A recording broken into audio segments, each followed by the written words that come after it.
माझं नाव रुक्मिणी विठ्ठल कांबळे, राहणार बेंद्री, तालुका तासगाव, जिल्हा सांगली.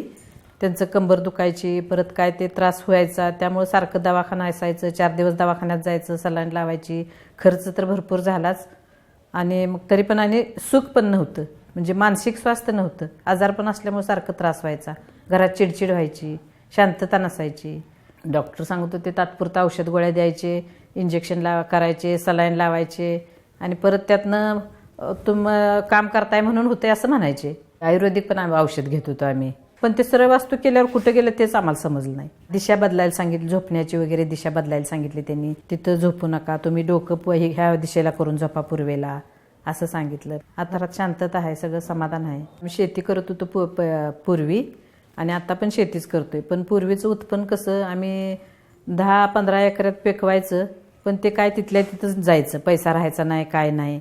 पण सरळ वास्तू केल्यामुळे आम्ही 4 एकरात करतो, ते समाधानानं खातो आणि 2 पैसे पण राहतात शिल्लक. पैसा येतोय आणि टिकतोय पण थोडा. घरातलं वातावरण पण शांत आहे. सरळ वास्तू केल्यामुळे आम्हाला ज्या मनात नसलेल्या गोष्टी त्या घडून जातात. सरळ वास्तूमुळं सहजासहजी घडून जातात किंवा असं अशक्य गोष्टी आम्हाला शक्य होतंय ते.